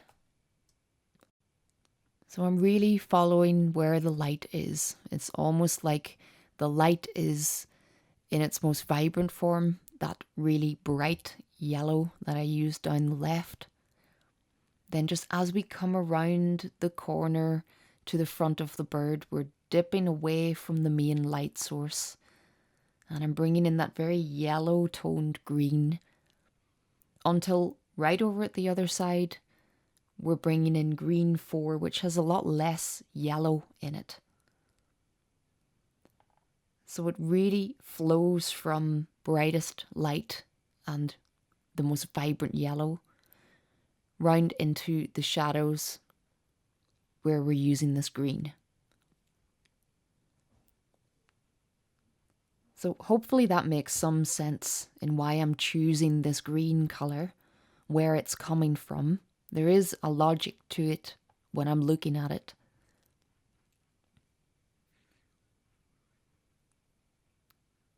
Just bringing that most vibrant yellow 9, bringing that round the corner just a little further. But you can see that I haven't allowed any of that yellow 9 to escape beyond that part of the bird, so it doesn't come on round the front of the bird. It doesn't go up the other side. Instead, I'm switching to that very vibrant orange tone, which is yellow 7, and my reds and deeper colours.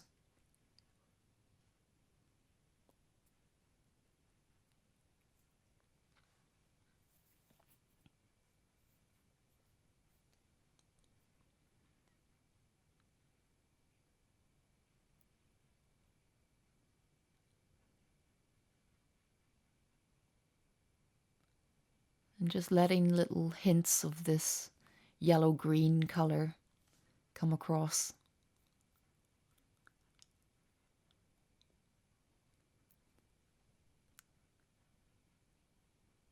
My pointed blending tool here, just showing how useful that is. I can use the pigment on the background and flick back up into the feathers. So I can work the edges from both sides. I can flick the orange pigment out for the end of a feather, or I can use the dark colour in the background and bring some of that back up to shape the end of the feathers.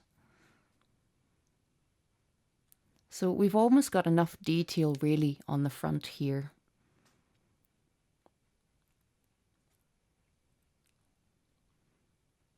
And it's getting to the point now where the colours are starting to mix together a little bit more.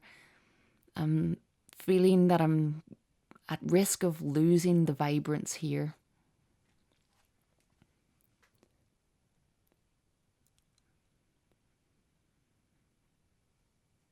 So the more I add layers here and the more I blend, the more I'm going to lose the raw vibrance of those individual colours.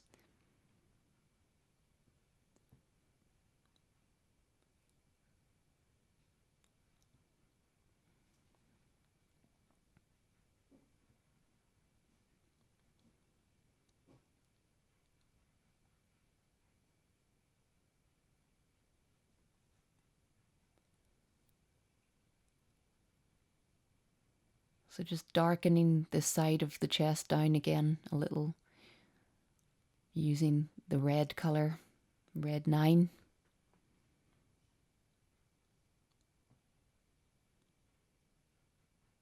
Just bringing those oranges and reds back in around the green areas again.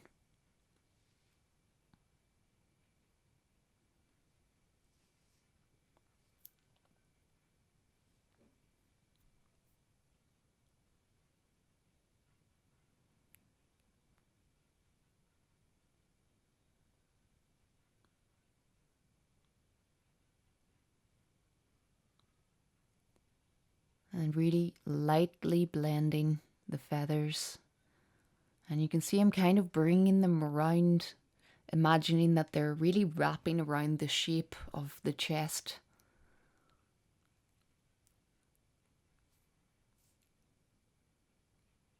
And that's just helping to simplify some of my marks, just soften them a little more. Give it a slightly less liney appearance. I don't want any of my marks to look really harsh. Really want this area to look soft and vibrant.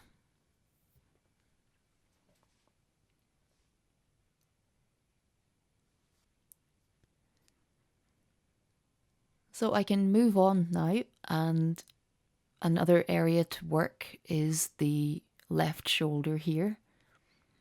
You can see how the light is catching the far left edge of it, and I'm using my Richardson blue here, B33. And that's going over the top of those darker blues that I put down earlier.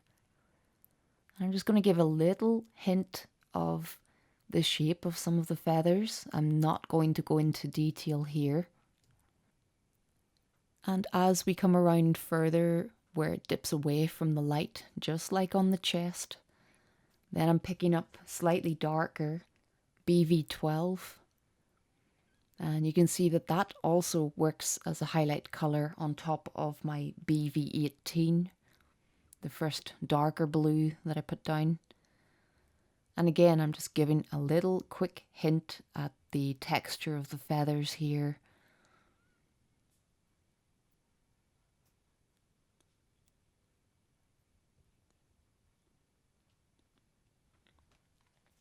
And while I have this BV12 in my hand, another look at this blue slither on the back of the head here.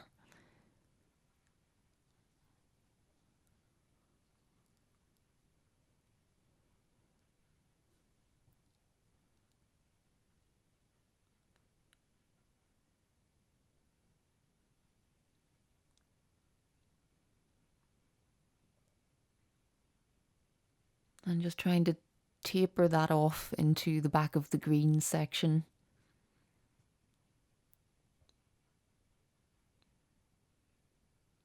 And soften the background again with my fingertip. So I just couldn't quite get this little section how I wanted it. But you can see how much toing and froing you can do with soft pastel. Coming back and reshaping things or adding a fresh bit of pigment. There's really a lot you can do even when you've got the pigment on the paper. And just expanding the green section ever so slightly. So little things that you spot when you come back and look at it with fresh eyes.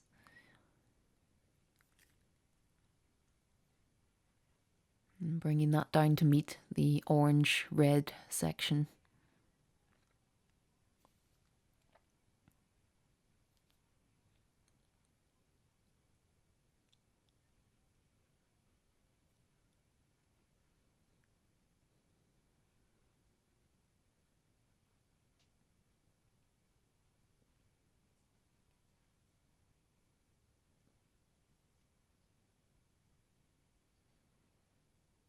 And just blending that dark section into the green. Wonderful to use this little pointed thing to soften things with such precision. So you'll notice a few extra highlights here on the beak. I lost a little bit of footage, camera stopped working and I didn't notice. So I'm going to go back over what I did here, and this is pretty much what I was doing. Just adding a little bit of my Richardson blue, the B33. Finding that central highlight down the front of the beak. And then also using my dark Terry Ludwig V100 to strengthen some of the darks again. And you can see that little oval shape. I'm presuming that it's a nostril, that it's just called a nostril. Please pardon my terminology for the anatomy of birds. That is not my strongest point. If it's not a nostril, I hope you know what I mean. That little oval shape on the beak. Just carefully added in there with my Richardson blue stick.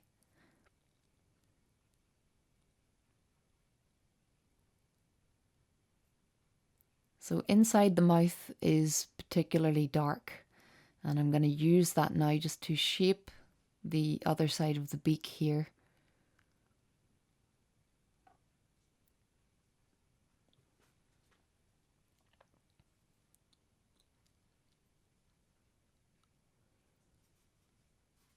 So with absolutely everything on the bird, I'm really considering the difference in colour from left to right. And on everything, whether it's the beak or the white areas on the face or the vibrant orange feathers or the blue coloured wing, everything has got slightly different colours on the left side to on the right side, and that's all helping to create that lighting effect, the side lighting.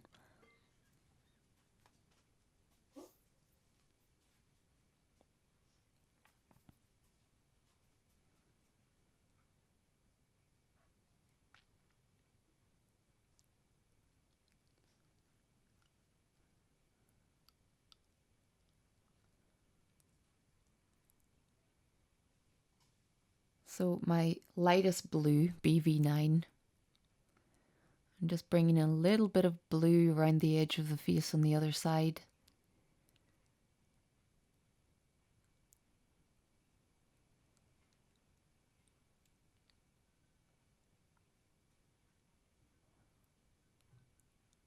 And I hope that when you look in closely at the photo reference that you can kind of see where I'm getting the inspiration for my colour choices.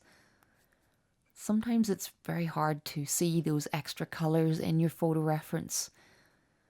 But I think that often when you see another artist choose colours that perhaps you wouldn't have chosen, it can really open your eyes to the other possibilities that you have when you're painting. So my lightest blue here, adding some of the markings around the top of the beak.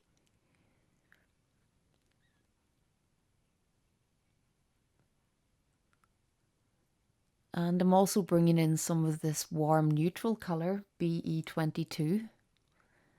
Little hints of that down the beak as well. You can see some extra warmth towards the bottom of the beak. And using that as a highlight colour, I can also start to leave some gaps through to the darker section here, creating some of the texture of the beak while I'm at it.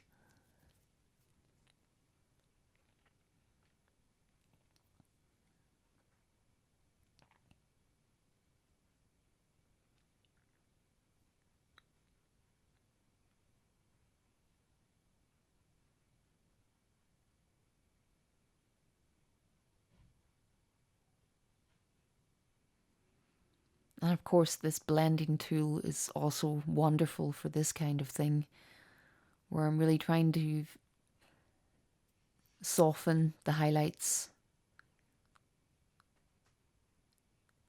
and shape other more definite highlights into place.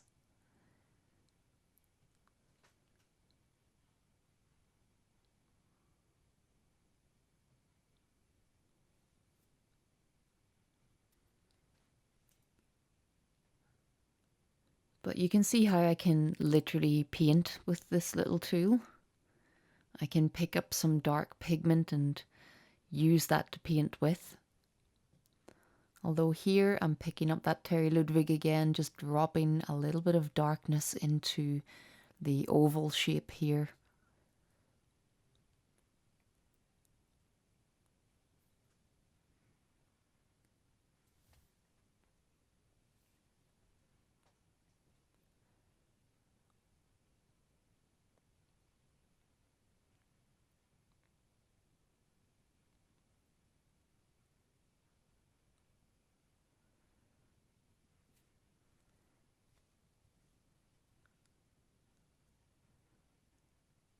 So again, these final marks are just looking for the texture of the beak, any of those little dents that we can see.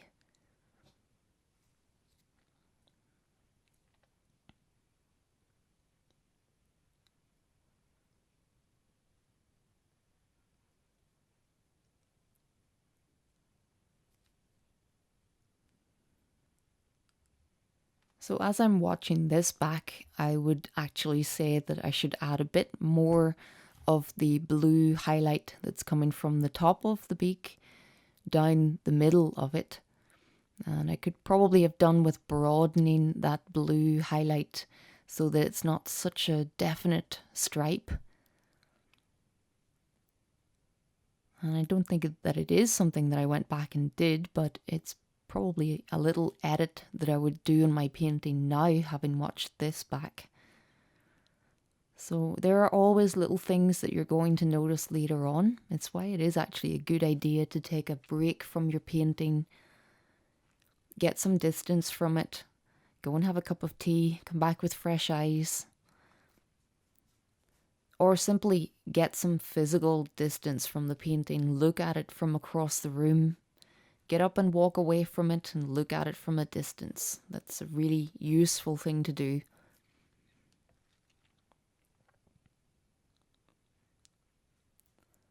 So the final part really that I've got to work is the cheek here on the right.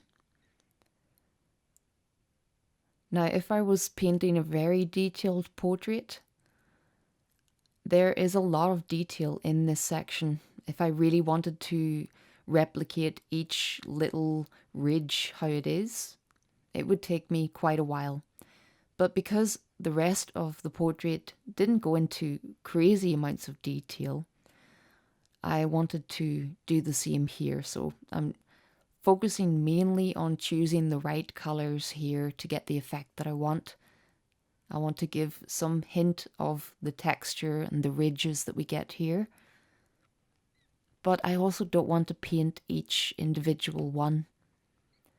So the first thing I'm doing is laying in a little bit of my Richardson blue.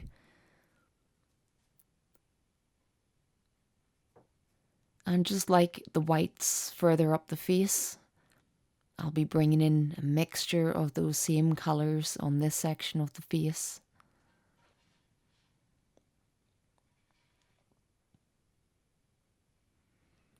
So this is one of my black Faber-Castell pencils here with a good sharp point on it. Hasn't been used much for this painting, but often I'm just picking up whatever I have to hand that has a sharp point already on it.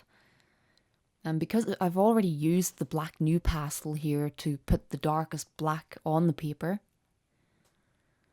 and I'm really only using the point of this pencil to clean those areas and uncover that dark black again.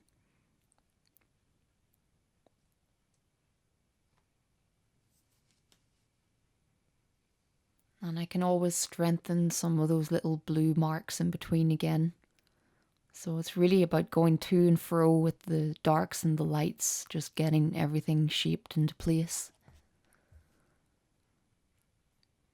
So that's why you don't need to panic if you're a little bit clumsy with the pastel sticks. You can put the mark close to where you need it and then work it into the right spot.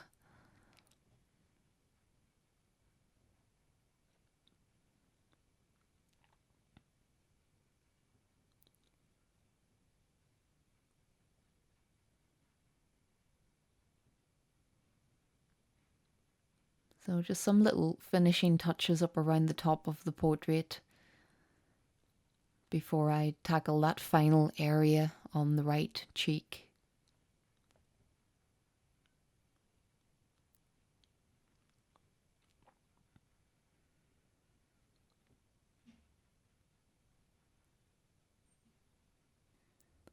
So this is BV9, the lightest of the blues that I have. And I just want to say to be careful with how light you come in this area. We want it all to still remain in shadow. But when I squint and look at the photo reference, I'm trying to see the overall light and shade that's running across this section. So it's pretty light up towards the top where it's closest to the beak here. And we get another lighter section on the far right bottom corner of it.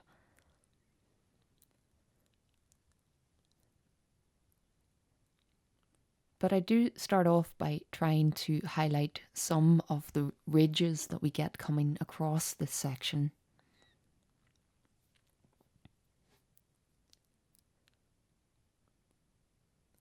But again, you want to avoid bringing anything too light or bright in here. So I'm really sticking to those shadow colours.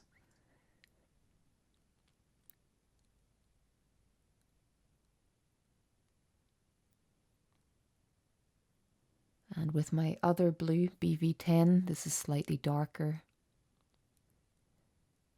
I'm experimenting here just with how much texture I want to create in this area.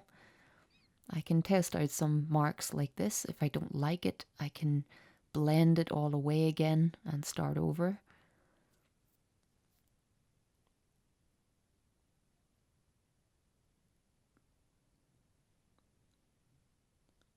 And I can also see a lot of warmth down towards the mouth and the bottom of the face here. So as it comes around the bottom of the face, I'm bringing in BE22.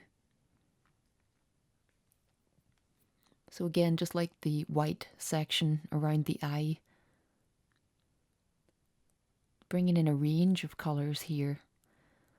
Not just to show how light or dark it is, but also to give a little hint at some of those areas where it's warmer or cooler.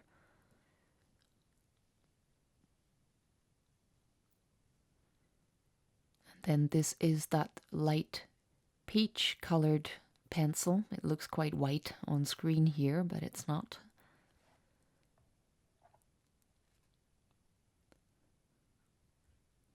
I would describe it as a very pale peach tint.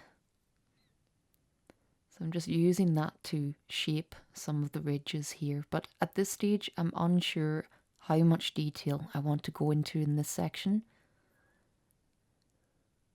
So I can add a bit in, see what that looks like. And as you'll see in just a moment, I can also knock back some of that detail and simplify it again.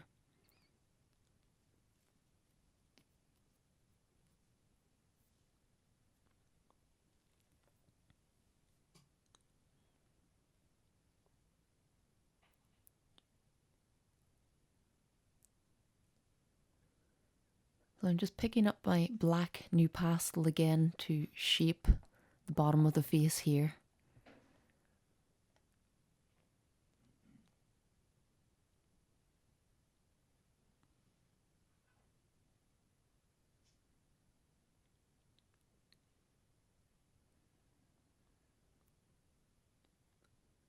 Again, strengthening that dark area around the cheek will make those colours brighter.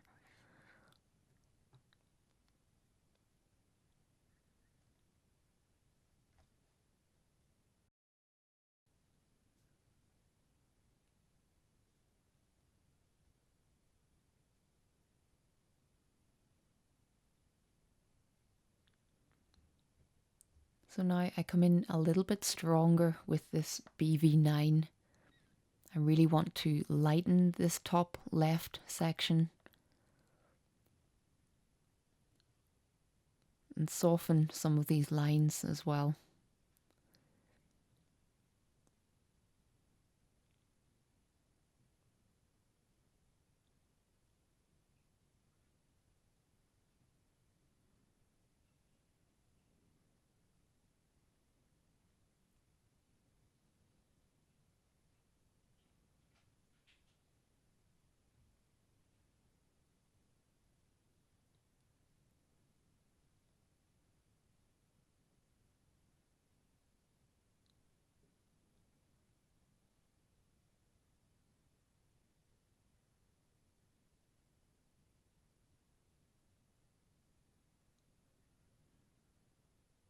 And with my BV10, just picking out a little bit of extra highlight coming down the ridge of the lip or the bottom of the beak.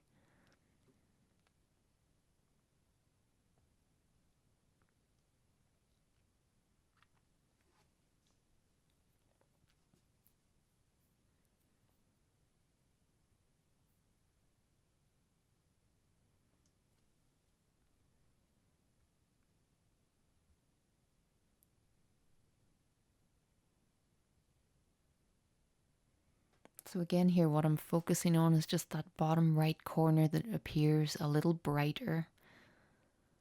we've got a bit of shadow on the top right corner.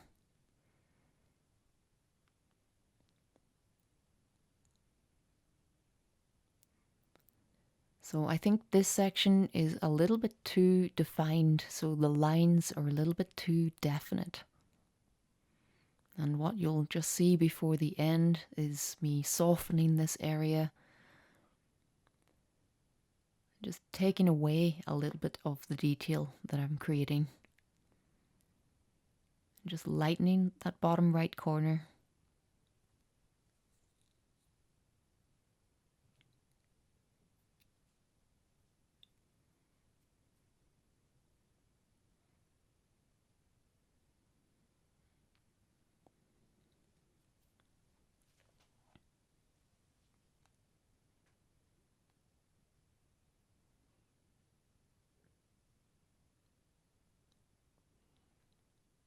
So we're almost there with this now. Don't forget that if you'd like to paint along with me, I will provide high resolution versions of my photo reference over on Patreon, where you can download and keep those photos to work from. Normally, when I paint some wildlife like this and I make a tutorial, I often have other shots that I didn't paint, and usually I release these as extras to my patrons so they can choose to paint along with me on exactly the same image, or they can make use of some of my other photographs and create something using a royalty-free reference image,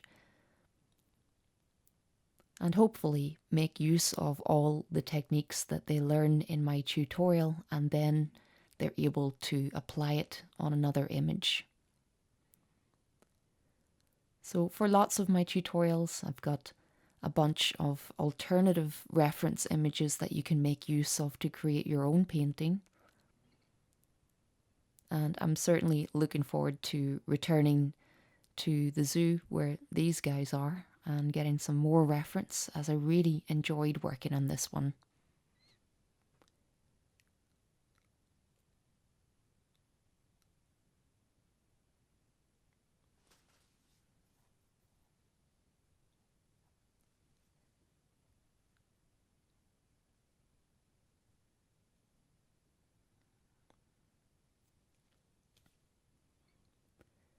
So I've softened this entire area again, and I'm just coming back in through it with my pointed blender. And you can see how I can almost paint back in some of the contrast.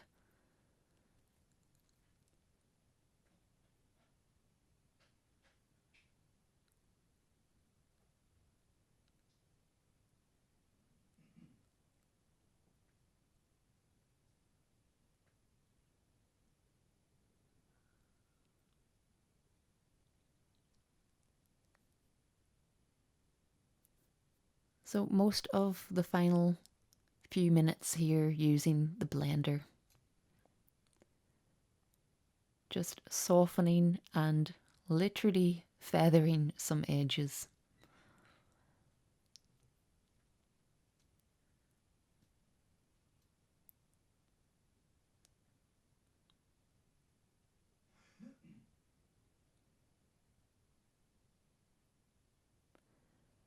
So just after using the pointed blender, I used my fingertip like this just to soften again everything that I've done. So you can see that I've knocked all of those lines back again a little. And that's what I meant earlier about removing some detail if you don't like it. And I can just pick and choose a few key parts to enhance again. So soft pastel allows you to go back and forth quite a lot. You can make mistakes and easily change direction with soft pastel. It's quite versatile and forgiving.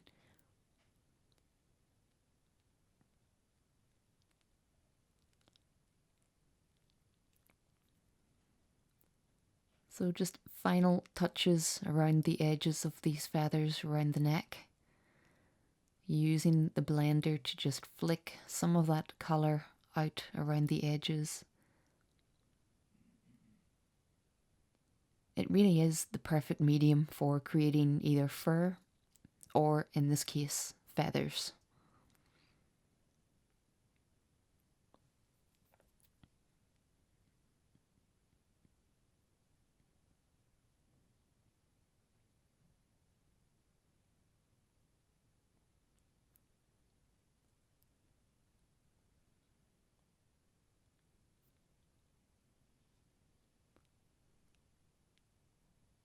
So almost entirely created with the bigger pastel sticks.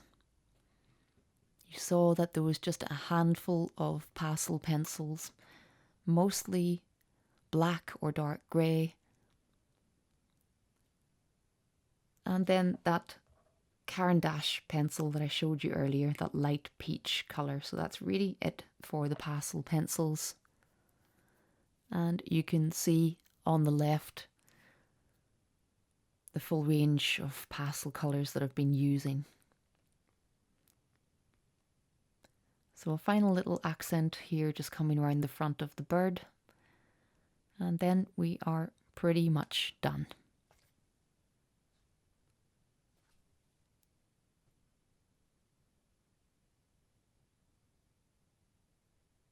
What an enjoyable little piece this was to create. I can't tell you how satisfying it was to see those really vibrant colours going onto the darkness of the paper, especially these orange tones from Unison. They have come out really beautifully in the painting. So lots of beautiful colours to work with in this piece. I really hope that you enjoyed seeing it come together with a very vibrant yet slightly limited palette with very few neutral colours thrown in there, mostly using the most vibrant of my pastel sticks. So I'm now really looking forward to working on my bigger painting, which is one of these magnificent birds in full flight. There's so much movement and most of the edges are blurred and really mixing into the background, so I'm really looking forward to experimenting with the sticks to create movement, as this of course is quite a static image, but nonetheless a fun study to make use of those vibrant colours. I hope that you enjoyed working along with me or just watching along with me. Maybe I'm keeping you company in your studio while you work on something else. But if you did enjoy this here, then please do remember to hit subscribe here on YouTube. Your support here on YouTube means a huge deal to me, and that's why I keep trying to release these full-length tutorials here mixed in along with all of the other types of videos that I release to YouTube. And again, if you do enjoy this and you would like to have a look at my full catalogue of tutorials like this, then visit emmacolbertart.com/tutorials. You can look at my entire library before signing up to Patreon. And if Patreon just isn't for you, I've now added the option of super thanks here on my YouTube videos. So if you just enjoy one video loads and you want to thank me for that one video, you can now do that with the super thanks option. So thanks very much for watching this here on YouTube and for all your support in helping me to grow my channel here. So until next time, happy pasteling.